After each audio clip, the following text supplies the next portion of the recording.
এখন চ্যান্টিং করব। আমি চ্যান্টিং শুরু করছি। ওম বাগ্মে মনসি প্রতিষ্ঠিতা মনঃ মে বাচি প্রতিষ্ঠিতা। ওম বাগ্মে মনসি প্রতিষ্ঠিতা মনমে বাচি প্রতিষ্ঠিতম। আবিহি আবিহি মেধি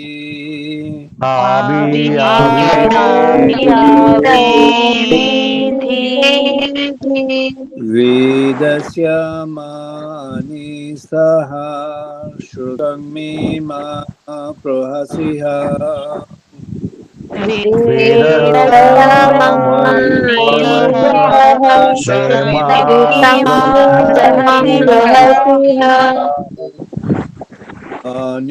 অনেনোদিতেন অহোরাত্রান সংদদামি।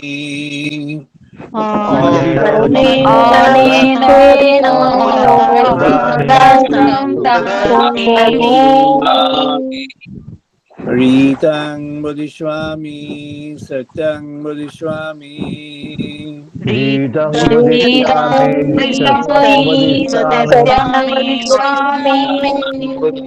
তদ্মামবতু তদ্বক্তারমবতু।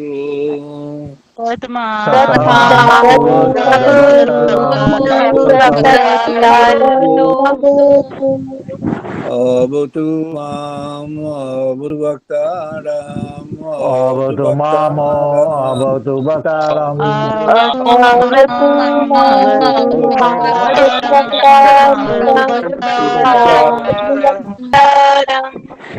ওম শান্তি শান্তি শান্তি।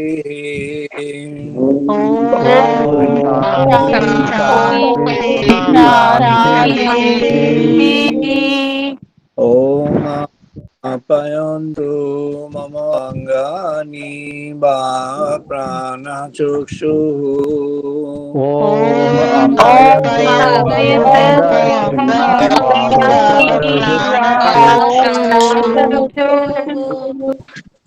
শ্রোত্রমাথः বলम् ইন্দ্রিয়াণি চ সর্বাণি।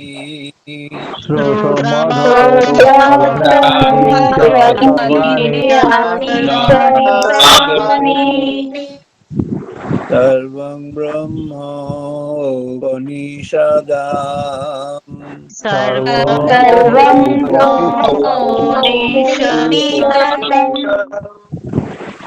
মাহং ব্রহ্ম নিরাকুর্যাৎ মা ব্রহ্ম নিরাকরোৎ।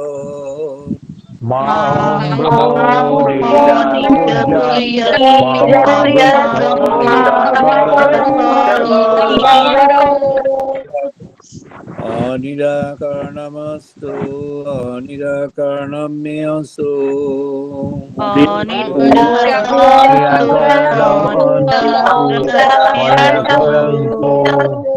ধর্মস্তে ময়ি সন্তু তে ময়ি সন্তু। धर्मस्य मुच्यन्ते भविष्यन्तु। ओम शांति शांति शांति।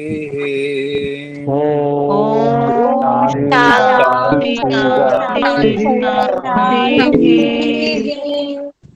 ओम पूर्णमदः पूर्णमिदं पूर्णात् पूर्णमुदच्यते। ओम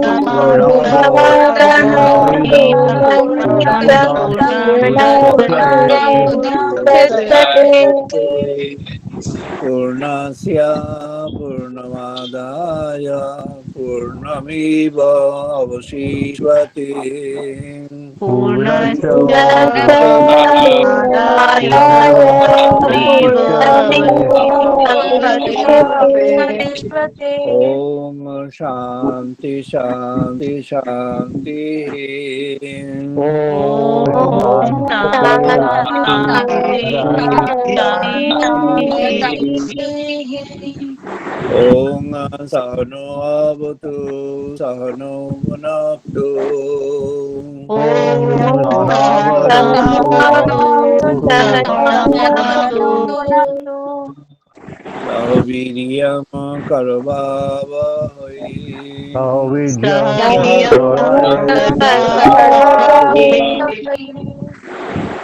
तेजस्विनावधीतमस्तु मा विद्विषावहै।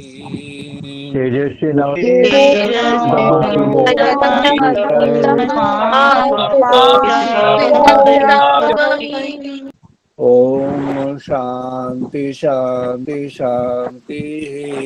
ओम शांति शांति शांति। ओम शांनो मित्रः शां वरुणः शां नो भवति अर्योमः।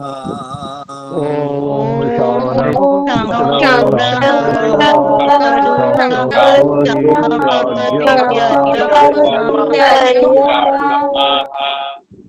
शां नो इंद्रः बृहस्पतिः शां नो विष्णुरुक्रमः।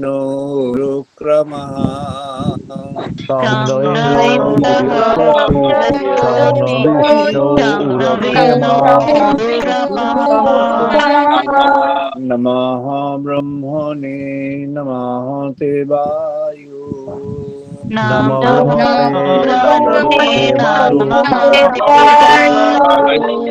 त्वमेव प्रत्यक्षं ब्रह्मासि।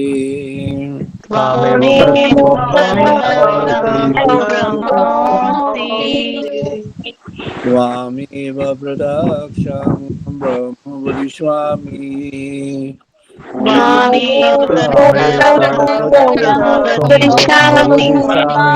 ऋतं वदिष्यामि सत्यं वदिष्यामि।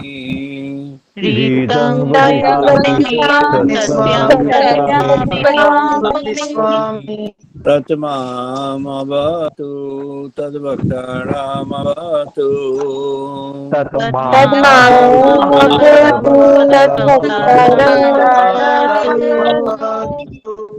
अवतु माम् अवभक्तानाम्।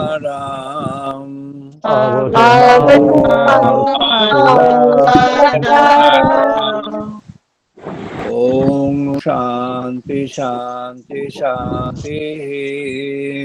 ओम शांति शांति। ओम भद्रं कर्णेभिः शृण्वाम देवा। ओम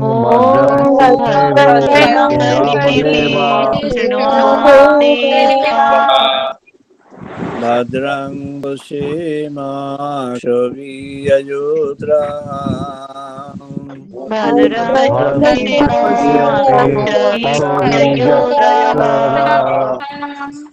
तिरैरङ्गैः तुष्टुवांशतनूभिः।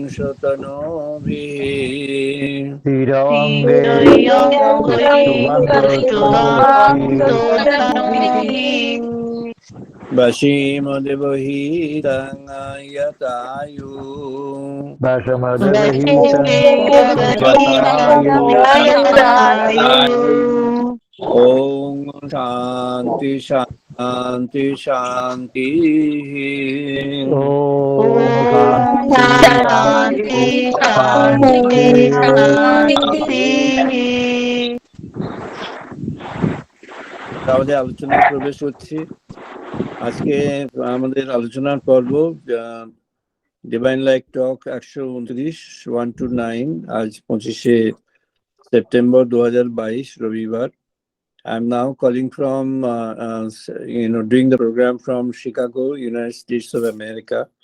So I'll be using English for my discourse today.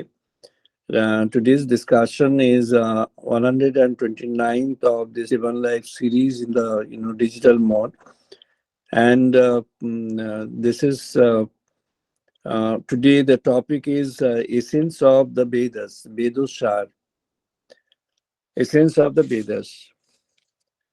We know that Vedic studies have been considered by the Indians, particularly the main community of Indians, uh, as the principal source of the knowledge and wisdom for their life.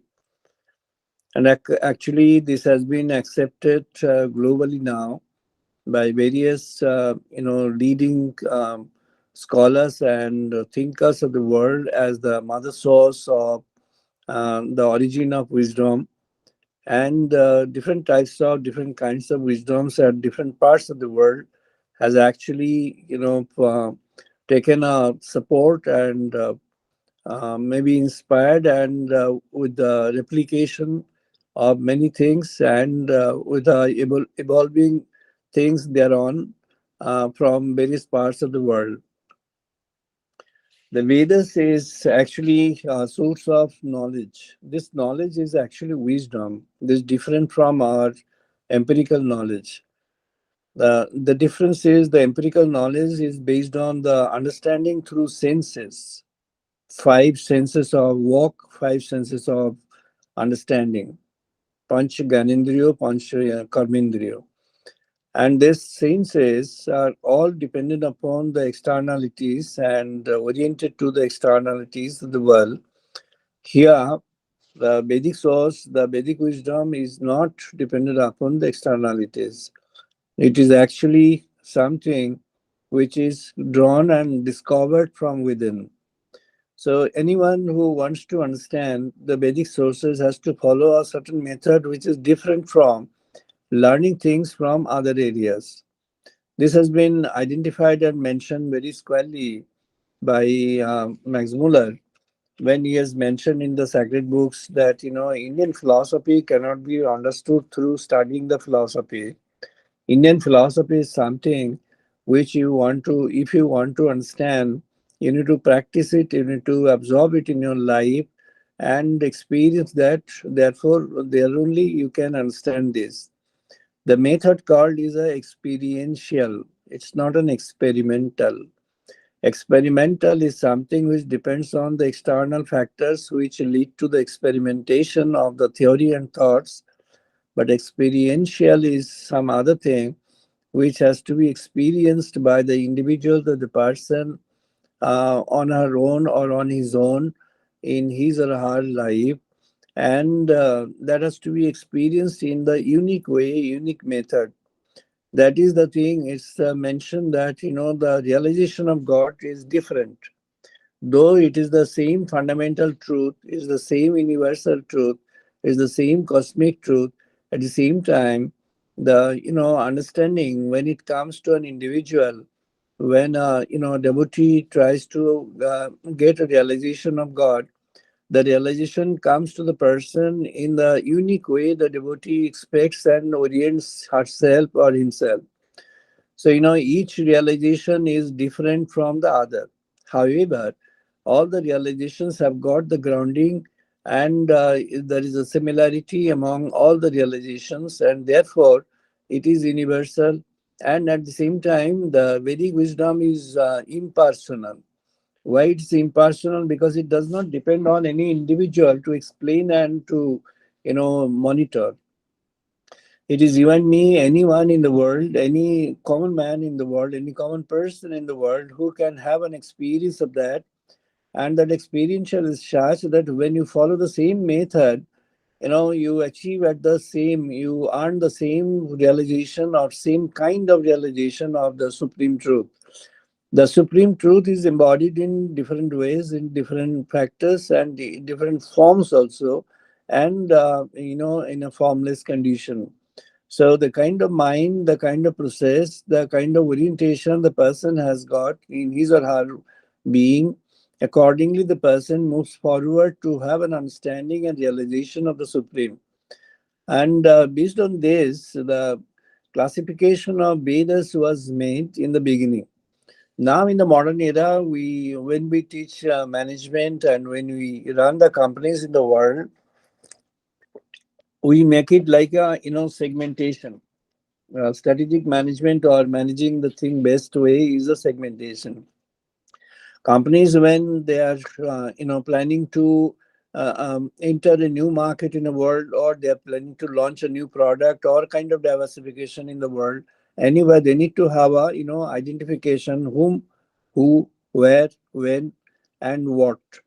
So these are the five W's they have to identify, and in this process, they have to categorize the products, services, and oriented to the category of people called segmentation. And the same kind of thing, it is actually originated in India. Vedic period is a period when the sages had thought of segmenting the human capabilities into different categories, and segmenting the different, human orientation into different categories. There's a very nice observation mentioned by one of the person who was associated with Pondicherry, was very close to Pondicherry Mother Short Prem.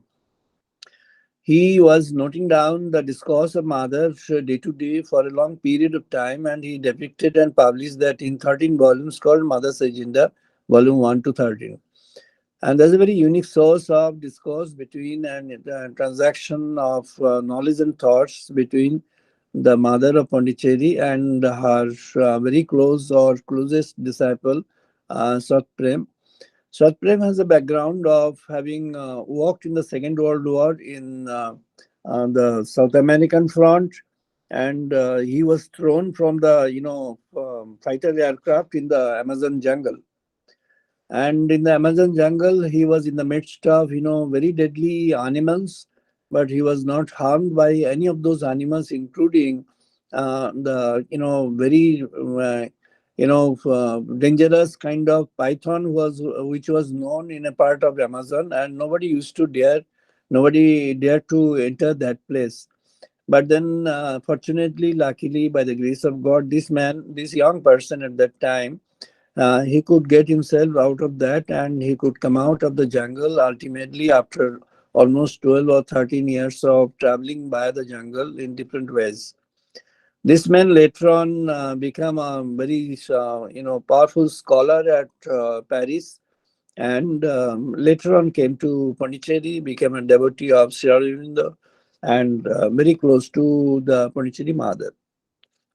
There was a specific discourse between the mother and Satprem on one day, and that continued for a subsequent periods of time, wherein he had asked mother that, what is that when I try to realize God as an African, uh, if someone else try to realize God as a South American, if someone tries to realize God as a white American, if someone from two extreme ends of Europe tries to realize God, one from extreme northern region, the other one from extreme southern region.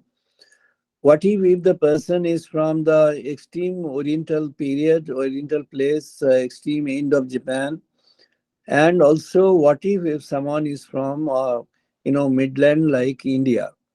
So, what are the differences? Could you please mention that, how would be the realizations taking shapes among people of different varieties and origins, and why are these so? This is a very important, kind of discourse we started from volume 9 and continued up to volume 11. And of course, there were other discussions in the midst of that also, side by side. Now, the main point that I'm not getting into the details of that, placing the synoptic point of that. And in the synoptic point, the mother mentions that, the diversity is at the human level, empirical. The non-identities are empirical and identities are also empirical. Meaning an Indian is an Indian, considers him or her as an Indian, that way considers that he or she is different from others. An African and some South American and American and European and Asian and a person from any corner, any part of the world considers herself or himself as a unique person. And yeah, of course, very important also. Everyone is equally important. But then when the person actually meditates upon, tries to have a realization of God, and tries to have an experience of being with God. This is very difficult experience. This is a very long drawn thing. After thousands of years of meditation, there are examples when the people who were after this God realization, they could not even achieve in one life. Had to continue over and over the lives. But there are others who are very fortunate who can get immediately. There was a story mentioned by Sri Ramakrishna and is there in his gospel. And of course, the same story I found in one of the elaborations of Saint Peter, and not in the New Testament, but in an elaboration wherein a point is mentioned, the same kind of thing. Only difference is here, Sri Ramakrishna talked about a tiger having come and taken away the person who was meditating. The point is the person was there in the jungle. He was meditating deeply and for a long period of time. And an observer came over there. He is an observer person. He was actually, out to search for God by virtue of his inner core of love, but then wasn't able to find out. But he did not have any process of meditation, was not doing any kind of meditation, and he saw from a distance that a tiger is coming, and he, climbed up a tree, and from the tree he found a person is doing a meditation, and the tiger came roaring, and the person was unperturbed. He was not moving because he was doing a meditation unto God, and he thought that it's the God's desire. And for some reason or the other, God had desired that way. So the God came in the form of a tiger and took away the person by mouth.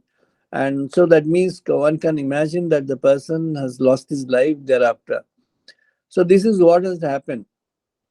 And after the tiger had dispersed, the person thought that, okay, here is a place. This man has done the meditation for a long period of time. So that's what I guess. And so this place should be an auspicious place. And okay, let me do a try. So the person immediately over there sat over there and started thinking of God. Oh God! Immediately, with a in a while, God had appeared before him and said, "Tell me, what is that you are expecting?" He said, "No, I am not expecting anything. I was, willing to see you. I was willing to have a gaze of you as a darshan of you. So I've got, but I have a question, if you can answer my question. I don't have any other thing to ask for. I don't need anything from you. I need only your love for me. But then again, I have a question. This has arisen in my mind just now. What has happened actually? What is that? This man who has been doing meditation for such a long period of time, and you had sent a tiger to take this man out, and I did not do any meditation. I have just now come here and sat on this, and you have come to me. Oh, what a graceful you are, and what a difficult person you are. At the same time, you are so graceful to me, and you have appeared before me. You have given me darshan, and you are still here. And you are so cruel to the other person. He was doing meditation for a long period. That's what I guess. And he did, he was unperturbed. Even when the tiger was rushing, he did not rush away. He did not fly away. He was sitting there, saying, he had probably in his mind the confidence that God would save him, or it is the desire of God, and you had desired to devour him in the form of a tiger, in the abode of a tiger. So this was, and God had answered, saying that it is the time when occurs, then the time for your union with God also occurs. It is your time, it is your destined time. And how did it occur? Don't you know that you had that kind of, bleeding inside your heart for me? Don't you remember? You were bleeding inside your heart for me. You wanted to have a disparate darshan of me. You were having a disparate condition within yourself, which nobody else could understand from outside, but I knew, I know, I understood. Therefore, I am here. I am with you, shall remain with you. Now, this story has been mentioned by Peter in a different manner. That was a lion, and that was not meditation in a seating form. That was, with the hands raised to the sun, the solar body, the sun as God, and asking for illumination, illumination, illumination. And that lion had come, and the lion had taken that person away. The person was asking for illumination in a loud voice, but in the mind he was disturbed a little bit. So the lion took him away. The other person who was there on the top, a corner of a hill, and then he came down, and then he stood up there, and he was thinking within his mind that, oh God, if you could appear before me as a illumined body, I'll consider myself really graceful, graced by you. Be graceful to me. And then suddenly he found the light was there in his front, and he understood that it is the divine light which has appeared before him. So the point is that the stories are there to facilitate our views and ideas, and to think about it in a deep manner. Our sages had thought about that in a very, very intimate form, and very, very meticulous way. The most important sage here in the Vedic period, who has come up with this, entire guidance for the Vedic literature, Chatur Veda, is Sage Vyasa. Sage Vyasa, Vyasdev, is a person who has got an inheritance from the so-called lower strata of the society. His mother was a lady from a house of a fisherman. Um, so this says Vash has a origin with a inheritance wherein the mother's origin is as a fisherman. Parashar, the father, was a worker, meaning a sage and a worker. He used to work in a agriculture, meaning he was a chashi, he was a plower, he was a cultivator, he was a person engaged in paddy field, in a other fields, and growing food for others, and at the same time doing meditation. He came up with a samhita, Parasa Samhita. That is the origin of Karma Bad. The Karma Bad, which is there in Bhagavad Gita, is actually, more or less the same as that is there in Parasha Samhita. And that's the, original inheritance of Vyash. So one can understand that the Vyash's origin has got an origin grounded in the world. It is not apart from the world, it is grounded in the world. So when Vajdev was doing a meditation, that is there in the mentioned in one of these samhitas, as that he was doing a meditation of goddess Saraswati, Devi Saraswati, because he thought that Sattva Guna is the main thing that I have to proceed. And incidentally, in the Chandi, it has been mentioned and it has been mentioned in many other places, and it has been very categorically repeated in many other places. There's so many other places where it is repeated that the Sattva Guna, goddess form is only Saraswati. Saraswati is the Sattva Guna. The Supreme Mother in her condition of Sattva takes the abode of Saraswati. But when she takes the abode of Lakshmi, when she becomes the same person, becomes Lakshmi. When she becomes Lakshmi, she is no longer in Sattva. Lakshmi is in Rajaguna. So the same Supreme Mother, she turns into a Rajaguni, Lakshmi. And Lakshmi is the most coveted goddess in the world. Everybody wants resources, everybody wants to have money and the position, name, fame. All these are endowed by Lakshmi. So Lakshmi is in Rajaguna. But again, now Durga Puja is, knocking at the door. It's already started in many places. And Devi Durga is a Tamoguni mother. She is in the Tamoguna. Now why? Saraswati did not do any other activity than creating wisdom, maintaining wisdom, and fostering wisdom forward. Only wisdom. She is the purest. Only wisdom she has fostered forward. And therefore, she has maintained and she has always adhered to the Sattvogana. That's why the symbolic color of Saraswati is pure white always. Lakshmi is a creator of resources and maintainer of resources. Jangobalko started the sage Jangobalko, when he started his separate meditation apart from the Guru Vaishampan, he started thinking about the entire cosmic creation.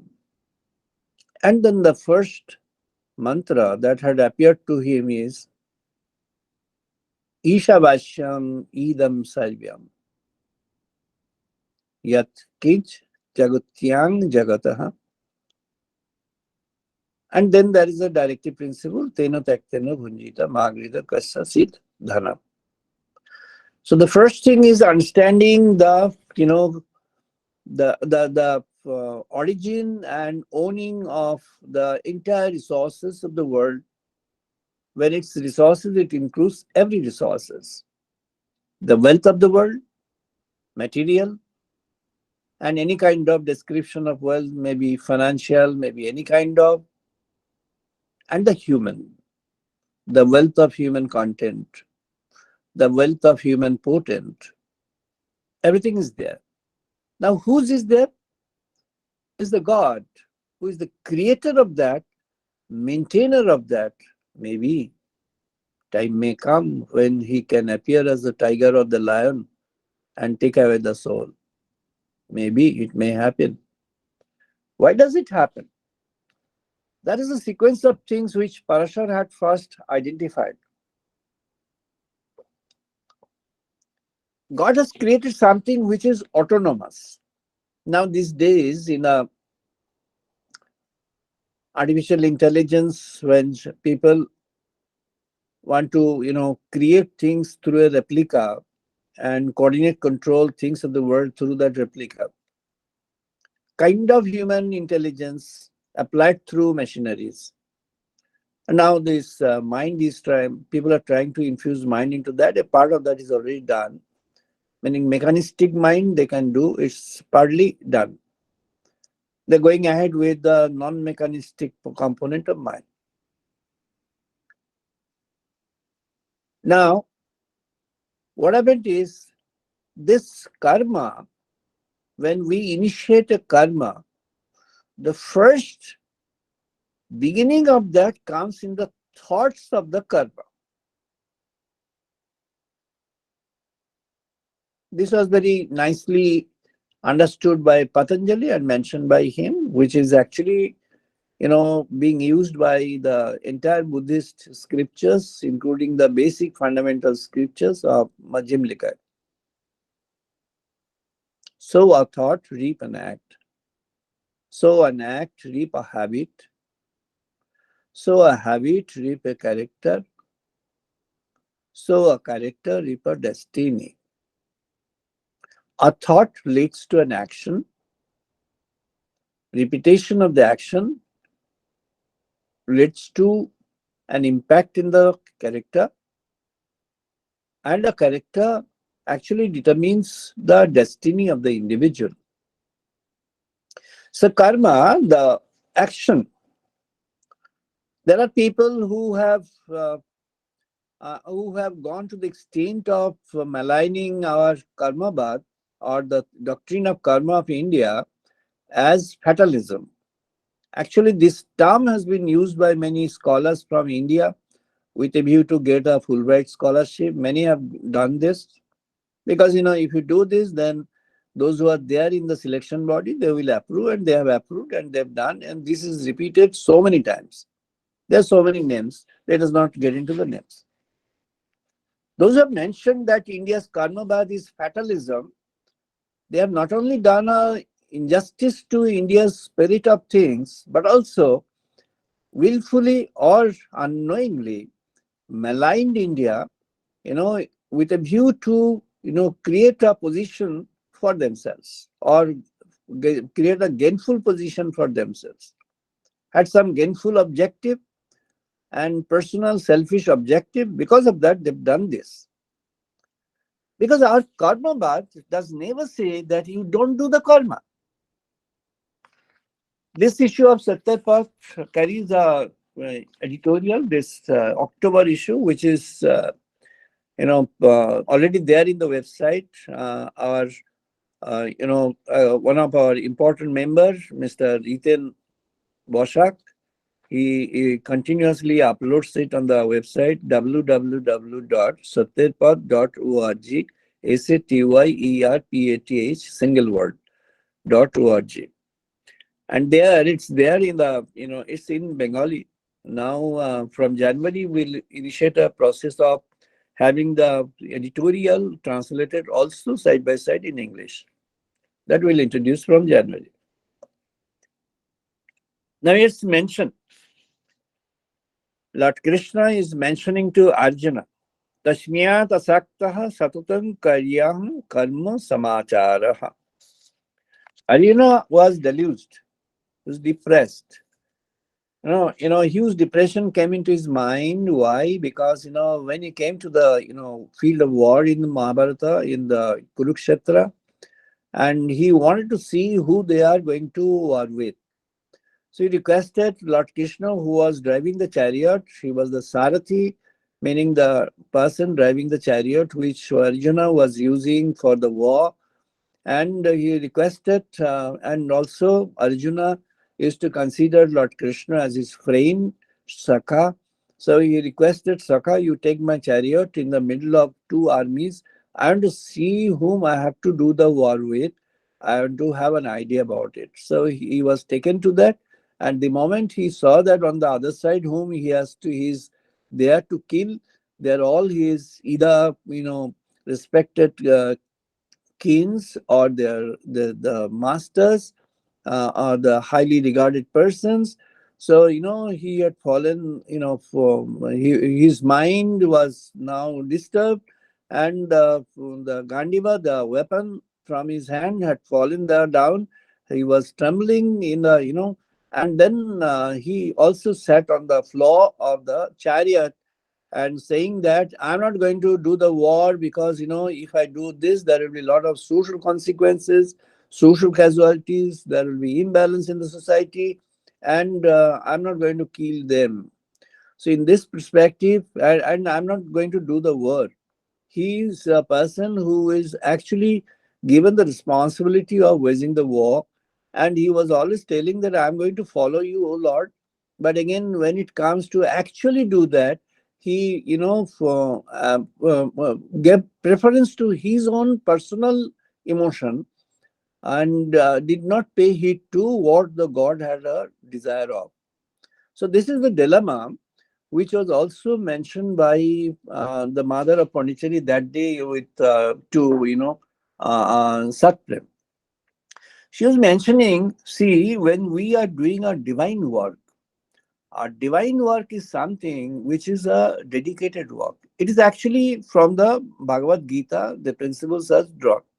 And these principles are there in the beginning in Parasa Samhita also, where the Karma Bhat says the karma you are not doing for yourself. Karma you are doing for the creation, for the universe.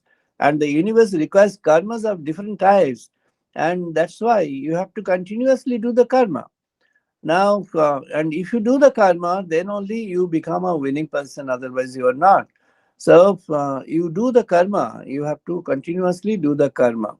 And, that was the kind of advice given by Mother to Satnam that day as well. So, when she was mentioning that people with diversified background, a person from Africa, America, from the Europe, from Asian region, from various parts of India, people with diversity, people coming from any cultural background of the world, any shape and size of the person, any identity of the person, any color of the skin of the person, any standard of education of the person, any standard of economic being of the person, does not matter at all. Lord is universal. He is the supreme truth. When I'm saying he, I'm not mentioning this he is a gender specific he. Purushottyama is Purusha. This Purusha is not only male in identity. That's why this Ardhanarishwar, the concept had to be depicted. Why? Because people started thinking that he is only a male person. And then that was a misnomer. So God had to take the form of a Ardhanarishwar. So it is the same being having, all different descriptions. Like, when Hiranyakashipu's case occurred in the case of Prahlad, then Nrisingha avatar, meaning God had to appear in the form of a combination of a lion and a man. Half of the body was a man, the lower part was a man, and other half of the body, the upper part was a lion. Nrisingha is a combination of two different forms in one form.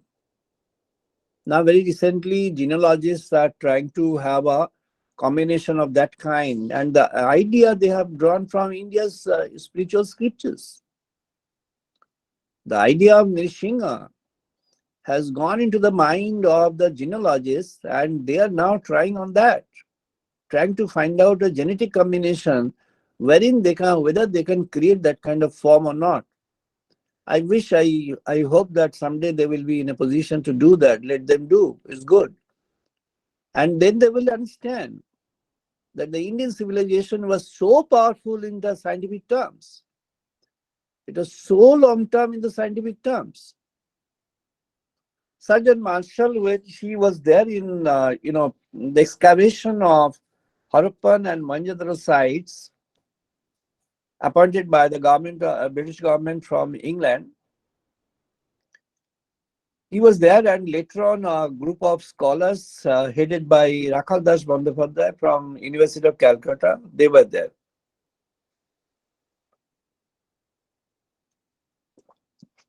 After almost a period of 8-9 years of total excavation, and when more or less an idea was formed about the thing, what are these things, and they were really surprised, and then Marshall came up with his own writing about it. The first writing that he came up with, which has been given as an example, as a kind of reference in one of our publication, Veda Vigyaner Govire, in the first article only it has been given. There will find Marshall is mentioning. Later on, British government thought, okay, if Marshall's theory is allowed to continue, then India's civilization will have a superior age. So this cannot be done. Therefore, they did not allow it to continue thereafter. But again, until that, Marshall had a clear view. He had a view. There's such a elaborate, urban deposit, such an elaborate cultural milieu that the people had developed. Archaeological and anthropological evidences would always prove that it takes several thousands of years to develop and nurture certain thoughts and ideas. Then only this kind of replication, this kind of formations are possible. Otherwise, not. This could not be overnight. Some historians and scholars have mentioned that Vedic period is a 5,000 years ago only, and this is what being continuously repeated and continuously propagated throughout the world by certain categories of scholars and being copied and referred by others. This is wrong. The Vedic period, according to and now the scholars are proving, including one of the leading organization in France, which is actually working on that, and they have come up with a publication. In the Sotterpath, we'll include that in subsequent numbers. And they have come to an understanding which Sri Aurobindo had visualized in the beginning, saying that the Vedic period cannot be lesser than 20,000 years from now in the back, and could be up to 30,000 years in the back. So it is a spectrum of 30,000 to 20,000 years in the back. And indeed true. And Harappan civilization is a part of that, is a kind of glaring development of that. The idea that Aryan and non-Aryan, and Aryan invasion was there and Ramchandra is an invader. This is a campaigner campaigning the thing. This is a thoroughly wrong concept. There is no idea of Aryan and non-Aryan. God has formed the human. Saha ikshataha manavaha. When he had a desire to create a human being, he had created the human being first and then the gods next. When human being was created, then all forms of Sattva, Rajas and Tamas were allowed to take a shape. And these had taken shapes in different places, different forms. One category of people is Rajas, the other category of people is Sattva, the third category of people is Tamas. It's never like that. It is a combination with an emphasis to one or the other. When Sattva is given an emphasis, the person becomes a person oriented to wisdom. These are the people who were called Brahmins of the society. But unfortunately, later on, this had taken a shape of, ancestral, father being the son becomes. This was not the case. Similarly, when this Raja is a dynamism and is a, cultivating the power of energy, cultivating the power of strength. And in that, there are certain categories who could exercise the power of the muscle and power of mind. The power of mind is a category who were later on included in the first category of Brahmins, and the power of muscles and the power of other applied things. Entire series of applications, technologies, what we find that it is under the Rajas. And then came a condition where you need to allow people to have a period of resting. All good things should be stopped to look back and to re-examine itself. Tamas is for that. Therefore, a beat of tamas is essential for every life. Look back, re-examine. Again, try to certify yourself. Then move forward. Tamas has a role in that. Durga comes forward with the sword in hand. Kali comes forward, Chandi comes forward with the sword in hand. What is that? The demonic forces have to be killed, but the moment you become a killer, you are a tamas. Therefore, Durga has to be a tamas. The Durga, the embodiment of the Supreme Divine in all forms, she became a killer. Goddess Kali becomes a killer. Why? Because this is what is needed for creating a better place for her creation, making a better place for the creation. From the very beginning, the sages had that objective in the Vedic structuring of the Vedas. Rig Vedas is actually for Abahan, invocation. When it said, Om Bhagme Manoshi Pratishtita, Manahame Bachi Pratishtita, Abihi Me Idi. So the point is, you come, you come, you come. I'm praying for that. I'm praying for what? I'm praying for your coming down and being with me, in me, within me. Says Paila is the editor of Rig Vedas. General editor is Sage Basher. But then there is a segmentation. So Sage Paila is the editor of Rig Vedas. And he has been doing that. He has done that. Now look back in that Rig Vedas. In the entire Vedic period, the sages, there are 107 sages contributed to the 4 Vedas total. Of which, starting from Rig Vedas until the end of Atharva Vedas, there are 29 leading lady sages who have really contributed very significant, the fundamental issues of wisdom into that. And equally important, or sometimes more important in some cases than the others' contribution. So there has been a maligning in about India throughout the world for a long period of time, last 70, 80 years and even more. We have been hearing that, India was against the ladies. It's just the opposite. India is the only country, is the only civilization, Vedic civilization has actually taught about the highest honor for the ladies, the mother. Sri Ramakrishna has introduced the same kind of devotion in our bhakti, in our cult of devotion. The ultimate form was a kind of prem, a kind of love between God and the devotee, which is given an example of a love between the extreme love between a person male and a person female. This may create a lot of problems in mind. Sri Ramakrishna went forward and created a pure love. That's the love for the mother. When it's a love for the mother, is a pure love. And that purity of love is the supreme of its own variety, which was actually the cardinal point in the Samvedas. Says Jaimini, is the editor of Samvedas. And when Paila had the Rig Vedas, then the central theme was Prajnanam Brahma. Brahma is the Brahma Prajna.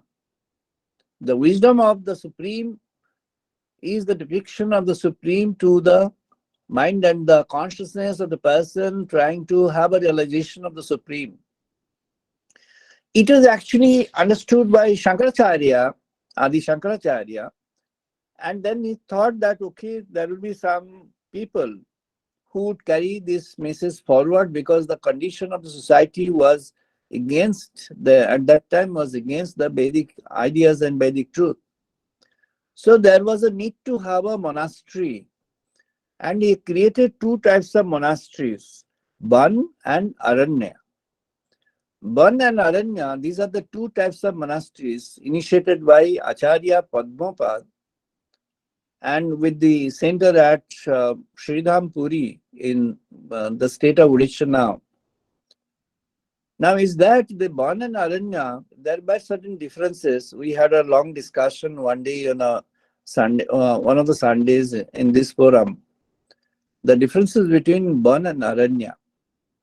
The basic fundamental difference between Bon and Aranya under Rig Vedas is that Prajna is distributed across, which you can identify through the symbolic positions of Prajna. I'm simplifying this, giving a simple meaning of this, simple description of this. Say, for example, if someone is there for this Advaita Vedanta, this is actually the source of Advaita Vedanta, which Swami Vivekananda has depicted himself as, and again considers Sri Ramakrishna as Advaita Vedanta. I have an objection to that. Ramakrishna is not only an embodiment of Advaita Vedanta, but also he's a embodiment of all four areas and functional thoughts and views of thoughts and approaches of the Vedic civilization. Not only Advaita Vedanta, yes, Advaita Vedanta is one of the points. At the time of Swami Vivekananda, that was the only way to penetrate into the psyche of the Western people, and that's what he has done most accurately. And he has actually paved the ways for that. But then again, if people following him, if they put a full stop to that, then probably that would be a mistake, and that will not be a justice to Sri Ramakrishna's coming. Now, this Ramakrishna is a pure devotee. He is the devotee himself. If someone looks at his, gospel of Sri Ramakrishna, will find that the gospel, around 250 songs are there spread across all 5 volumes. Out of this, nearly 80% are the, songs of devotion, and devotion in the pure, Vaishnavic style of devotion. And he keeps on repeating some of those songs to highlight on the point. At different places, he has repeated that. And also, when he was worshipping in different forms. He was worshipping to the goddess Kali in the Kali temple. Always used to chant the name of Ma, Mother. And at the same time, he was having a deep connection with Lord Krishna and Sri Radhika. So Radha Krishna temple. And at the same time, he was immersed in the thoughts of Lord Shiva, Shakti, and Shiva. And his origin is Raghubir Ram, from the childhood, from his family. So one can understand that he is a composite of many things together, not a single thing. And that's the truth about our Vedic, origin. Rig Vedas talks about Prajnanam Brahma, and that's the origin of, Advaita Vedanta. But the next comes as the Jaiminis. Jaiminis Samveda. And in the Samveda, Jaimini says Tattvamasihi. Tattvamasi. You and this as you. Me as you. I am you. You are me. So we merge. And that was actually, given a responsibility to Sureshwar Acharya by Shankaracharya. And Shankaracharya had come up with, Tirtha and Ashram, these two classifications. As I mentioned, Bon and Aranya, that, you need a symbolic thing, a person who is following that. Then you have in the, Aranya, what you find is the big, big trees, and then you can have an identification mark. So you have a locator. When you are lost in the jungle, you have a locator. That's an Aranya. Big, big trees are there, some 500 years, some 800 years, some 200 years, some 1,000 years, like that. And in the Ban, in a jungle, you get lost, meaning it's of diversity, many things. So when there is an indicator of that, when there's a pathfinder in that, then it becomes a Ban category. When you are actually searching from the grassroots, then it becomes a Aranya category. I'm sorry, the Aranya category is the first, Ban category is the next. So I repeat, Aranya category is one when you have an indicator, meaning the pathfinder is there. Somebody is there who shows you the way, and then you follow that. So you come out of the jungle. And when it is not there, in the sense of that, you have to have a searching so intense to the grassroots, then it becomes a bun. And this bun and arano, these two are the same. You are looking for the pragya. Pragyanang you are actually looking at, but then you are searching from a different perspective. So either you are there in Aranya with a symbolic personality standing before, or you don't have any, or you don't consider, or you don't have a faith in that. So you are searching out as a one. So you search out. So those who are doing a meditation in a guha, meaning Himalayan caves, they're actually the people who are actually into this bun, and those who are actually traveling people, and they know that the divine has shown this way. Maybe Lord Shiva has shown me this way. I want to reach, go up to the Kailash, and I want to be around Kailash, and I want to be there. That's a Aranya category. So the symbolic person is there. Lord Shiva is standing over there. So I want to follow him. I want to get a realization of Lord Shiva over there. And if I may get this, then I'll be graced. I consider myself as graced by the God. So these are the things under Rig Vedas. When it comes to Samveda, then as Sureshwar Acharya has, was given the responsibility of Tirtha and Ashram. Now, Tattvamasi, Samveda is a, area of devotion. It cultivates the devotion. Bhagavat comes under Samveda. The entire cult of Krishna and, this bhakti, the devotion, the cult of devotion comes under Samveda. Samveda is a Samgan. Samgan, this is known as Song of Sam, meaning the Udgit. The name given is Udgit. Udgit is a song which comes out from your heart. Udgit is a heart blade song, a song that comes through the bleeding of the heart. The heart bleeds for God. Oh God, I can't remain without a view of yours. Oh God, I can't, contain my life without the view of yours.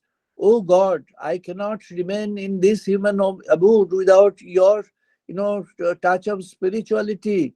So this is what is a heart blade Udgit. This is known as a Udgit, and from there the Bhagavatam, the entire Bhagavatam had appeared from there. The son of Vasudeva, Shukdev Goswami, he was assigned the responsibility to depict that, and he did that most effectively, which composed a part of this Samveda. Samvedas, this cult of devotion, is a devotion to God. There are two forms of devotion. There are many other ways. There are two gross, divisions in the ways of devotion. One is the, identified God, identified as someone. Maybe God, for example, Tamevo Mata Cha Pita Tamevo. So you identify God as someone. God is identified as someone. Now, when Sureshwaracharya was there, then Tirtha and Ashram was there. Ashram is a place where you have a destiny, you have a person to look after you. So you give unto God. What you have to do. Yes, I am doing the thing which is destined to me by God, and I give unto God. I am not there to take care of myself.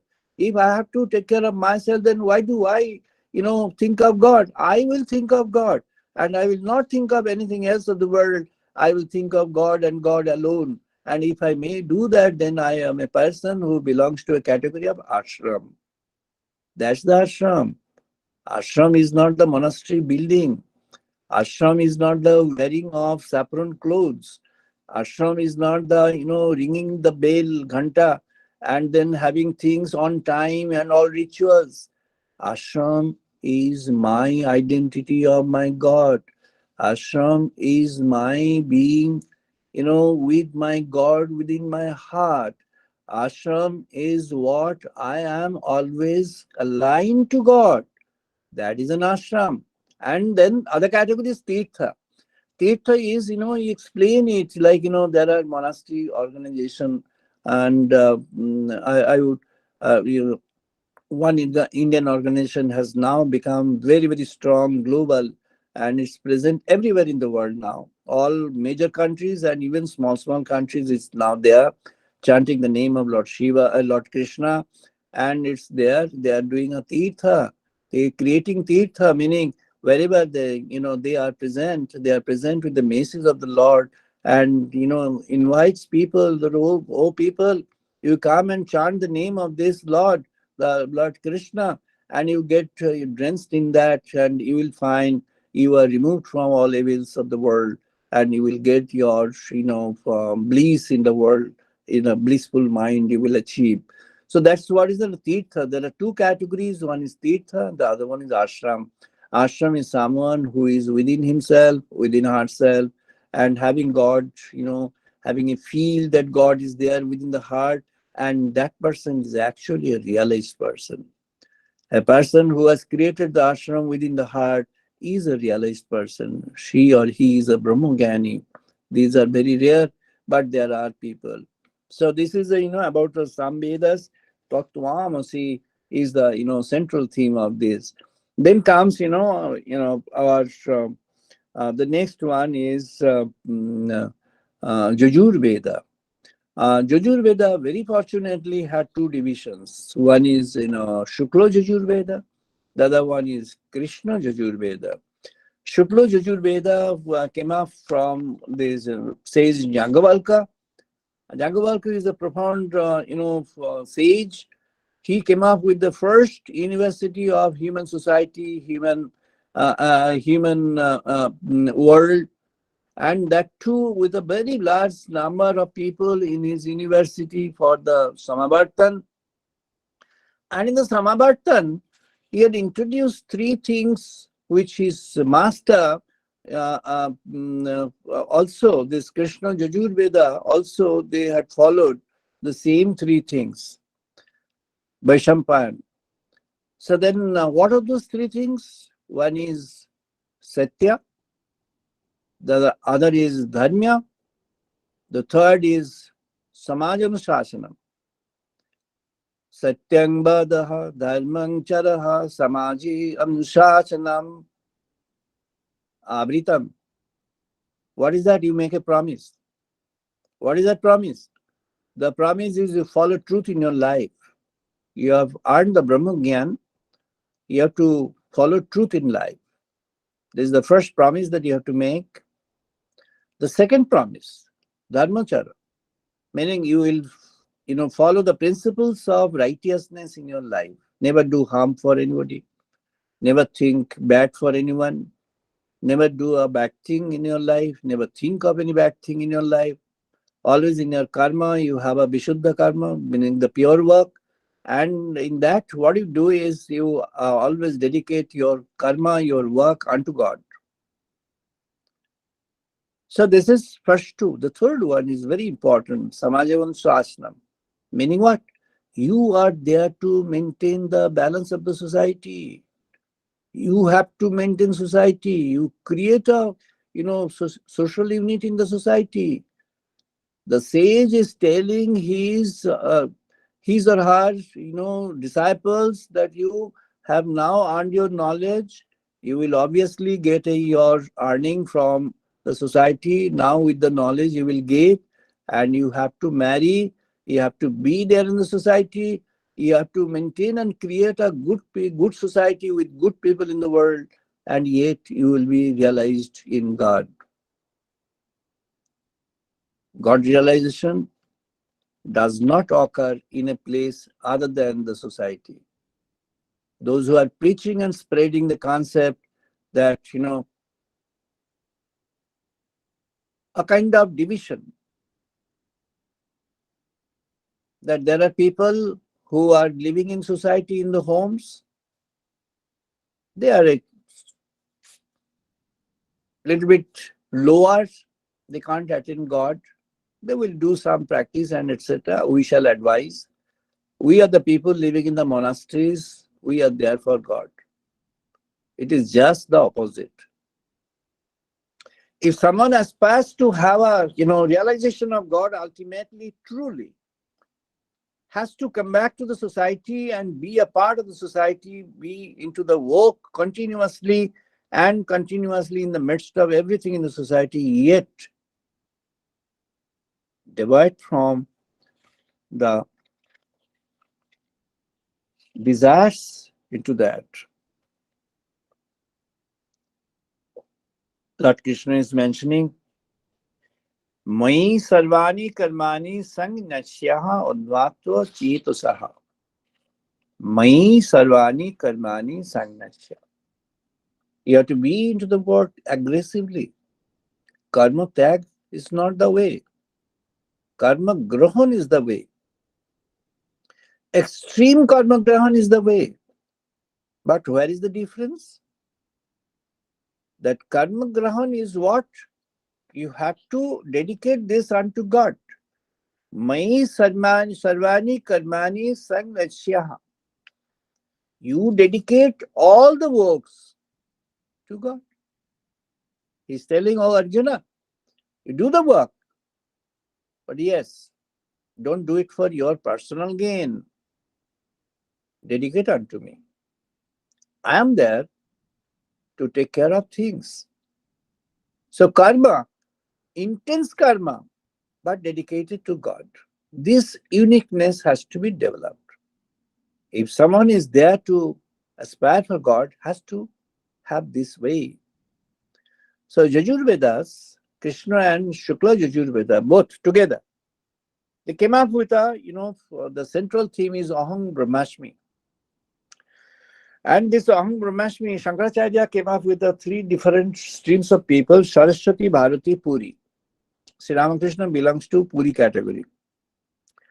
And most of the leading spiritual persons from eastern part of India are from Puri category. This is a kind of regional division, but then doesn't have much of differences in the thoughts and in the factors of realization.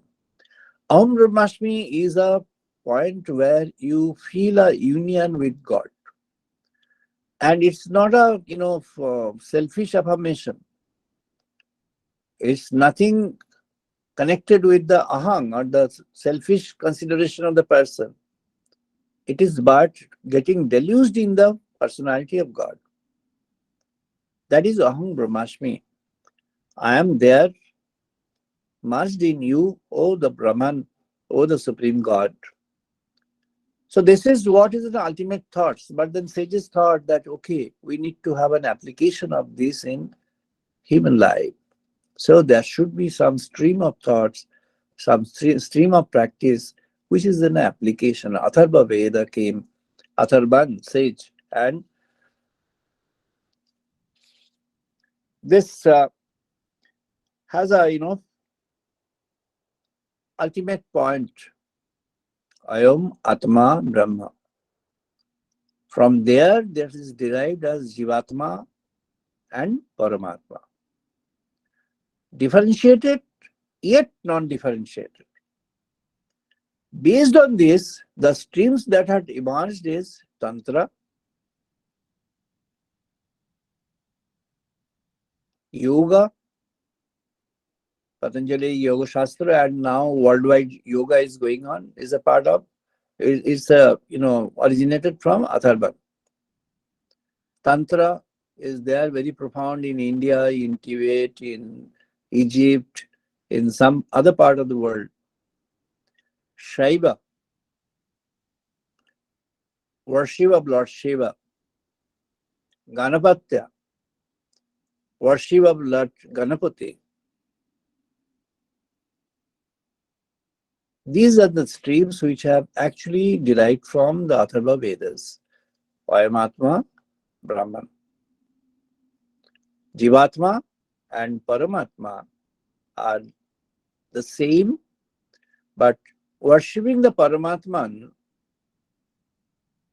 requires the Jivatman to be deluged in the consciousness of the Supreme in the form of a truth. Shankaracharya came up with three different streams, Giri, Parvat, Sagar.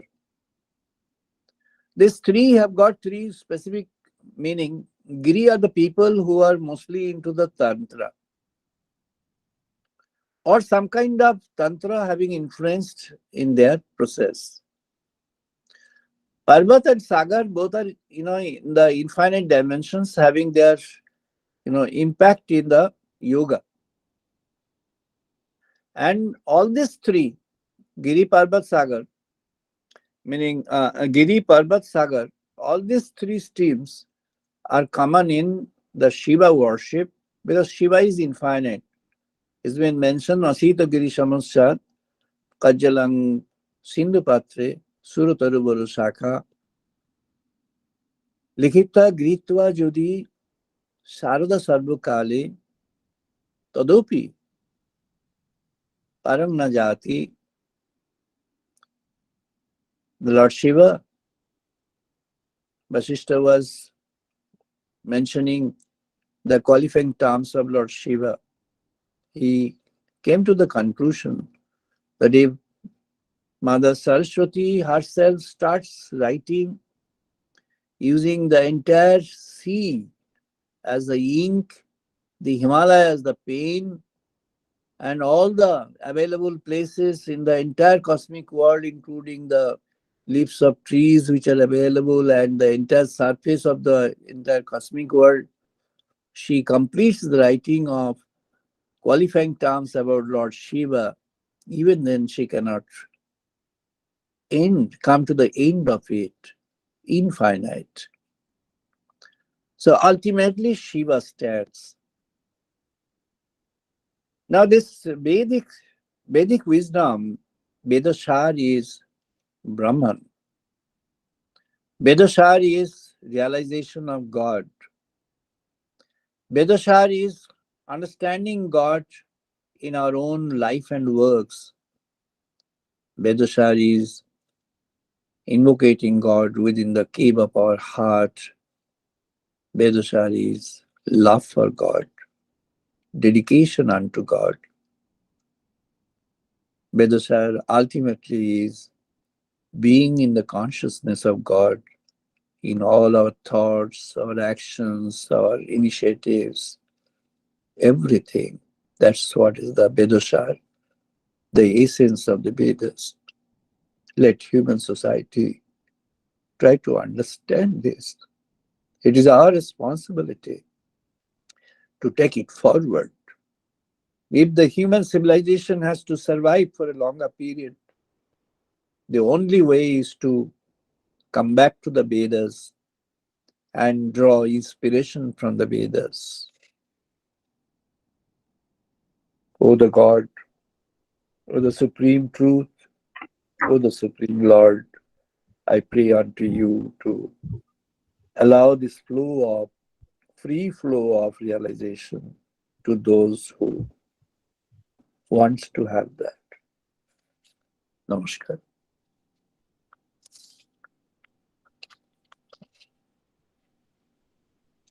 We shall do chanting now. আমরা এবার বেদমন্ত্র পাঠ করব।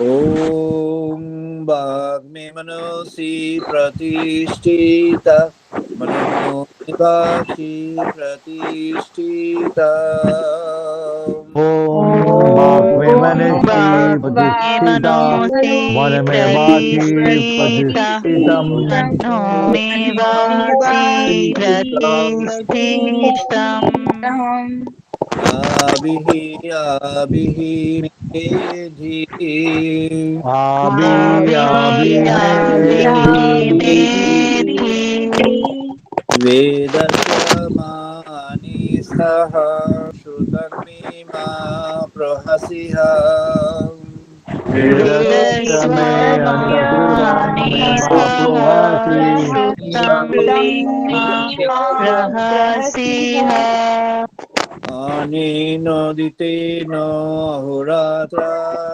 सन्ददामि अनेन उदितेन अनेनादितेन अहोरात्रं संददामि होरात्रान् samdadhami. Ritang Vadishwami, Satang Vadishwami, Reason Ritam vadishyami, vadiswami, satyam satyam vadishyami, vadiswami.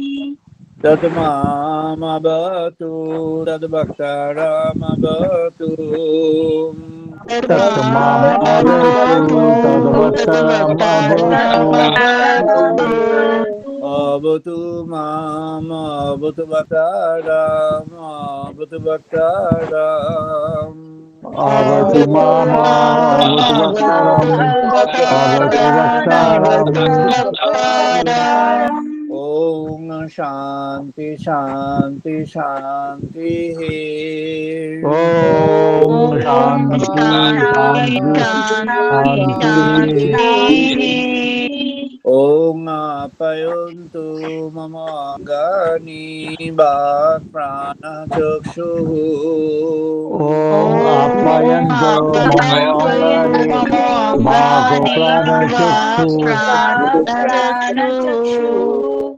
Shrotramatah Balam Indriyani Cha Sarvani. Shrotramatha balam indriyani sarvani. Sarvam Brahma Upanishadam. Sarva Brahman Sarvam Brahma Upanishadam. Upanishadam. Maham Brahma Nilakuriyat Mama Brahma Nilakaro. Maham Maham Brahmo Brahma Nila Pujat. Mama Nirakuriyat Brahmo Nila Mama Karat. Brahma Nirakarot. Nirakarnamastu Nirakarnamyastu. Aniramantu Niranastu Anirakaramayantu. Nirakaranastu. Namaste Moi Santu Te Moi Santu. Dharmante Dharmaste Moisantu moi santu te moi santu. Om Shanti Shanti Shanti. Om Om Shanti Shanti Shanti Shanti Shanti. Shanti. Om Purnamadaha Purnamidang Purnat Purnamudachyate.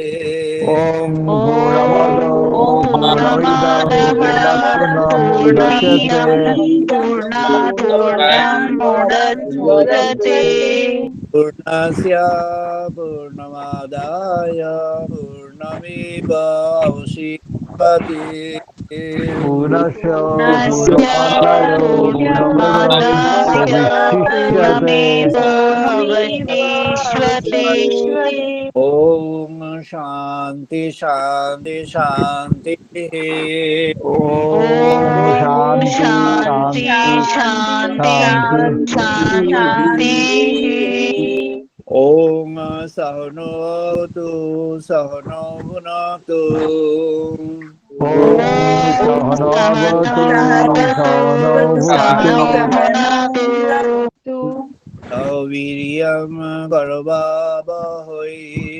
Sarvavidyam Sahaviryam Karavave Karavavai.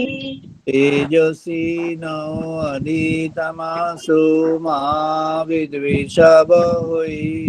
Tejasvinavaditamantu Tejasvino ma vidishate. aditamastu ma vidvishavahai. Om Shanti Shanti Shanti. Om Om Shanti Shanti Shanti Shanti. Shanti. Om Shang no Mitraha Shang Varunaha Shang no Bhavati Ayo Maha. Om Om Shaunamitra Shangno Mitraha Shamburna Shangvarunaha Shamnavati Shangno Ajama. Bhavati Ayamaha. No Indraha Brihaspati Shang no Vishnu Rukramaha. Shangno Shangno Indra Indraha Brihaspati Shangno Brihaspati Vishnu Shangno Udakrama. Vishnu Rukramaha. नमः ब्रह्मणे नमः देवाय Namo Brahmane, Namo Brahmane Devayu. Namaste तमेव प्रदक्षं ब्रह्मासि Tameva Tvameva Pratyakam Brahmosi. Brahmasi त्वामेव प्रत्यक्षं ब्रह्म वदिष्यामि Tameva Tvameva Pratyakam Brahma Brahma Vadishyami. Vadishyami रीतं वदिष्यामि सत्यं वदिष्यामि Ritam Ritam Vadishyami, Vadishyami Satyam Satyam Vadishyami. Vadishyami तद्मामवतु तद्भक्तारमवतु Tatmam Avatu, Tadvaktaram Avatu.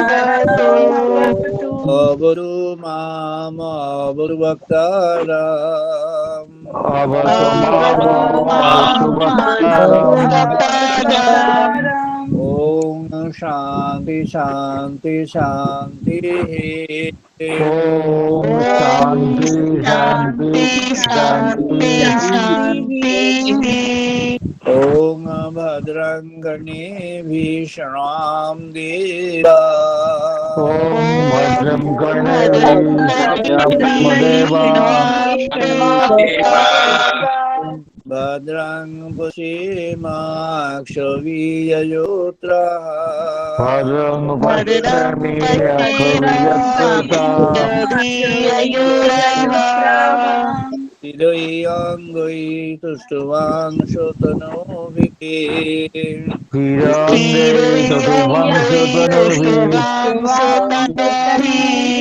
वैष्णोदेवहितं यदायु Vajramadavahitam Vaishnavevahitam Jatayu Yatayu ॐ शान्ति शान्ति शान्तिः Om Om Shanti Shanti Shanti Shanti Shanti. Shanti আমরা এখন 2 minute ধ্যান করব we shall now do meditation for 2 minutes all of us sitting in the same place where we are we do the meditation for 2 minutes only now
jai ma jai ma jai ma.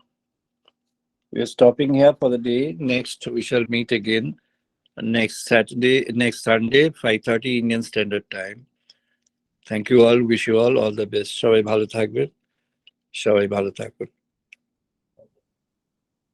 Well said.